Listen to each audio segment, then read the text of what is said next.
pengertian kesantunan berbahasa menurut beberapa para ahli.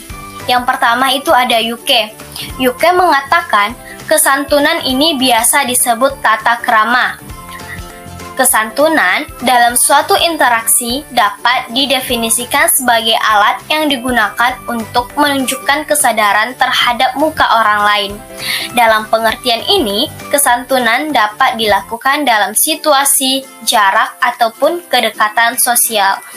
Nah, dapat kita simpulkan bahwa kesantunan berbahasa merupakan suatu interaksi antara dua orang atau lebih yang dilakukan dalam jarak jauh ataupun dekat.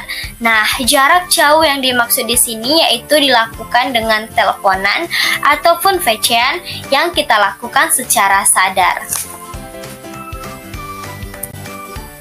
Cair mendefinisikan bahwa fungsi kesantunan berbahasa terbagi menjadi 5, yaitu fungsi menyatakan atau deklaratif, dan fungsi menanyakan atau interrogatif, dan fungsi menyuruh atau imperatif, juga termasuk fungsi melarang, fungsi meminta maaf, dan fungsi mengkritik.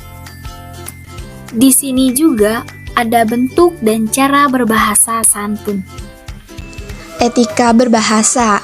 Oleh Geertz, sistem tindak laku berbahasa menurut norma-norma budaya disebut etika berbahasa atau tata cara berbahasa. Etika ini mengatur dalam beberapa hal, yaitu yang pertama, mengatur apa yang harus dikatakan kepada seorang lawan tutur pada waktu dan keadaan tertentu dengan status sosial dan budaya dalam suatu masyarakat. Yang kedua, mengatur ragam bahasa yang paling wajar digunakan dalam waktu dan budaya tertentu. Yang ketiga, mengatur kapan dan bagaimana kita menggunakan giliran berbicara kita dan menyela atau menginterupsi pembicaraan orang lain. Yang keempat, kapan kita harus diam dan mendengar tuturan orang. Yang kelima, bagaimana kualitas suara kita keras, pelan, meninggi, dan bagaimana sikap fisik kita pada saat berbicara. Dan yang terakhir, gerak-gerik dalam etika bertutur berkaitan dengan dua hal, yaitu kinesik dan proksimik. Kinesik adalah gerak-gerik mata, ekspresi wajah, posisi berdiri, gerakan tangan, bahu, kepala, dan sebagainya. Dan proksimik adalah jarak tubuh dalam bertutur. Kemudian, kesantunan dan kebudayaan.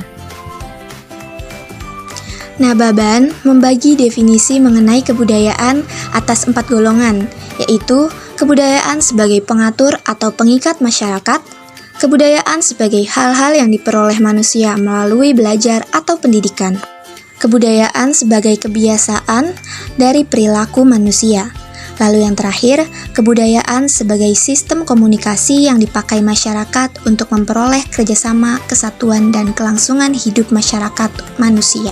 Selanjutnya, konsep dasar kesantunan berbahasa. Di sini ada 3 kaidah menurut para pakar yang harus dipatuhi agar tuturan kita terdengar santun oleh lawan tutur kita. Yang pertama ada formalitas atau formality. Yang kedua, ketidaktegasan atau hesitansi. Dan yang ketiga, kesamaan atau kesekawanan atau equality or camaraderie. Formalitas itu jangan memaksa atau jangan angkuh. Dan ketidaktegasan itu buatlah agar lawan tutur dapat menentukan pilihan. Dan kesamaan atau kesekawanan itu adalah buatlah lawan tutur Anda merasa senang. Kemudian, kontribusi lingkungan sekolah dalam pembinaan kesantunan berbahasa. Menurut Sufyan Tsauri, sekolah adalah tempat yang paling tepat untuk melaksanakan proses pembinaan berbahasa santun.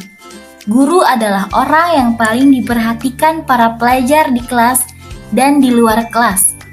Bahasa yang digunakan dalam bertutur kata hendaklah memilih kata-kata yang paling baik dan pantas dipergunakan di hadapan para pelajar. Keteladanan guru dalam bertutur kata sangat diperhatikan dan dijadikan contoh dalam tutur kata pelajar dengan pelajar yang lain. Terima kasih.